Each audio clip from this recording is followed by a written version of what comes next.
Hello, my name is Kathy, and today I will be discussing how to use homeopathic remedies on ailments, continuing with kidney and bladder ailments starting with the letter B.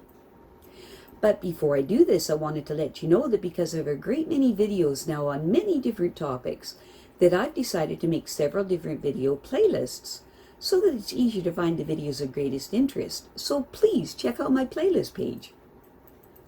Please refer to my How to Use Homeopathic Remedies video before using the material in this video. I'll be discussing how to use homeopathic remedies on specific ailments, but I've broken these ailments into categories for easier reference. I'll begin with ailments of the mind and emotions. Then I'll move on to ailments of the brain and nervous system. Then I'll address issues with your skin, nails, hair, eyes, ears, nose, teeth, gums, lungs, respiration, heart, blood circulation, muscles, bones, joints, esophagus, stomach, duodenum, small and large intestine, liver, gallbladder, pancreas, kidney, bladder, then ailments specific to women and then specific to men, then issues of the hormones and the metabolism, and then homeopathic remedies on infections, infestations, and the immune system, then issues surrounding fertility, pregnancy, childbirth, postnatal problems, and then homeopathic remedies that address special problems in infants, ailments and diseases in childhood, special issues of adolescence, and finally, special issues of the elderly. Constitutional treatment involves treating the totality of the individual person. Everyone is a unique individual with a unique physiology that responds to substances differently. In homeopathy, it is recognized that people will react strongly to certain remedies, and as a result of this, they can be loosely placed into different categories called constitutional types. Homeopaths talk of, for example, phosphoric types. These are people who react strongly to phosphorus, or arsenicum album types, those who react strongly to arsenicum album. The belief is that people of one type share similarities in terms of body shape, character, and personality, and the sorts of diseases from which they suffer. As an example, natrum-mure people tend to be pear-shaped, have a dark complexion, be fastidious and rigid in personality, and keep themselves to themselves. They also crave salt and suffer from constipation. As another example, Lycopodium types tend to be tall, ganglion, of a stooped appearance, with an anxious expression and a craving for sweets and a propensity to produce intestinal gas. Now, of course, constitutional types have their limitations. In reality, each person is an individual, and so there are as many constitutional types as there are human beings. An account must be taken of the sum total of the person's inherent predispositions, past illnesses, diet, general reactions to the environment, intellectual and emotional features, and general attitude towards life. This is what is meant by constitutional treatment. I'll be making detailed videos of the various constitutional types after I've completed the use of homeopathic remedies on ailments. The ideas, procedures, and suggestions in this video and all my homeopathic videos are not intended as a substitute for the medical advice of a trained health professional. Consult your physician before adopting the suggestions in this video. If you're pregnant, do not attempt these techniques without the approval of your physician. So, let us continue with learning how homeopathic treatments can help with kidney and bladder ailments, starting with the letter B. In the average adult, the kidneys filter the total volume of the blood nearly 300 times a day, producing 1 liter or 2 pints of urine, passed on 4 to 6 occasions. As urine is produced, it filters into collecting ducts into the neck of the kidneys and trickles down the ureter into the bladder. As soon as the bladder is half full, its total capacity is about 1 pint. Stretch receptors in its wall signal the urge to urinate. After the age of about 4, the sphincter between the bladder and urethra is under voluntary control.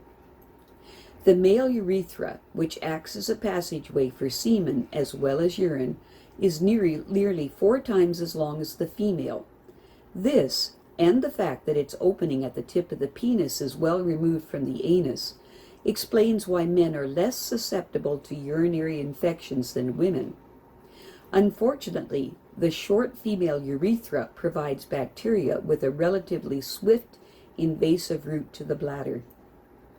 Urine, the sterile product of the non-stop filtering activities of the kidneys, is 96% water and 4% organic and inorganic solids, and its color can be a valuable guide not only to the functioning of the kidneys, but also to the state of the liver and gallbladder. The kidneys regulate the amount of water and also the balance of acid and alkaline constituents in the blood, and on those two things all the chemical functions of the body intimately depend. Inside each kidney, the branches of the renal artery subdivide into millions of so tiny tufts of blood vessels called glomeruli. Small molecules, water, salt, various minerals, glucose, and wastes, such as urea, which is a product of protein breakdown, squeeze through the walls under pressure and enter a million adjacent tubules called nephrons, which selectively reabsorb them. In a healthy kidney, 99% of the water and all the glucose are reabsorbed. This reabsorption process is controlled by hormones made in the pituitary gland at the base of the brain and in the adrenal glands that sit on top of the kidneys. The kidneys themselves produce a number of hormones that help to control blood pressure, stimulate production of red blood cells in the bone marrow, and activate vitamin D. Bladder stones. Nodules of calcium and other salts which tend to collect at urethral exits of bladder, causing frequent urge to urinate, pain as urine is passed, and blood in urine due to irritation of the bladder lining. If all these symptoms are present, see a doctor within 12 hours. Stones can be fragmented by ultrasound or an instrument called cystoscope. The pieces are then washed out. Alternatively, the bladder is opened surgically and the stones sucked out. For reasons that are not clear, both bladder and kidney stones are much less common now than 40 years ago. They are slightly commoner in men who have had a vasectomy. However, both conditions are related to concentration of urine by high rates of perspiration. To prevent recurrence, constitutional homeopathic treatment is recommended. Specific remedies to be given 4 times daily for up to 14 days until surgery or fragmentation can be carried out. Red sediment in urine. Frequent urge to urinate, especially at night, especially if there is constipation and a lot of wind in the bowels. Use Lycopodium 6C. Stone interruption of stop flow of urine, which constrains blood and mucus and scalds the urethra, all over bruised feeling. Use Uva Ursi 6C. Urine slimy, with sandy sediment and particles of mucus in it. Severe pain felt around urethral exit as flow stops, causing person to cry out. Frequent urge to urinate. Use Sarsaparilla 6C. Urine has stony particles in it, cold sweats, especially on feet. Person overweight and in poor physical shape, craves eggs. Use Calcarea 6C. Fluttering sensation in region of the kidneys around the waist at back. Mucus in urine. Distinct sensation of sitting on a ball. Use Chimaphila 6C. After an operation to remove bladder stones, use Staphysagria 6C. Self-help. Drink plenty of water. This reduces concentration of urine. When pain is bad, apply heat or cold, hot water bottle or ice pack to the bladder area. Bladder tumors. Warty or cauliflower-like growths in the bladder lining, benign or malignant, thought to be associated with protein-rich Western diet, which leads to high levels of L-leucine, which is an amino acid, in the blood. If tumor blocks the ureter, urine may be forced back into kidney, causing a condition known as hydronephrosis, or acute pyelonephritis. Because of tumor, bladder may also be more vulnerable to cystitis. Symptoms are blood in urine, painful urination, frequent urination, and perhaps pain in the kidney area.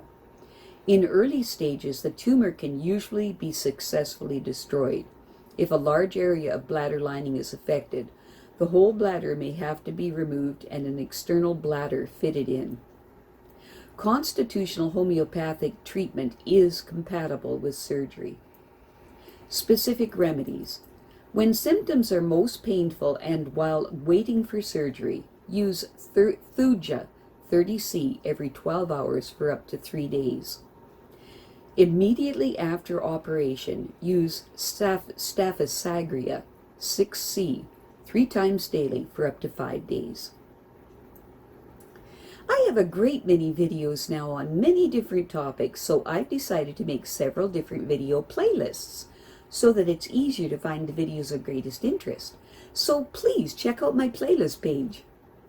Well, that's it for now. To stay up to date with my latest videos, make sure to subscribe to this free YouTube channel by clicking the red subscribe button right below this video. Take care.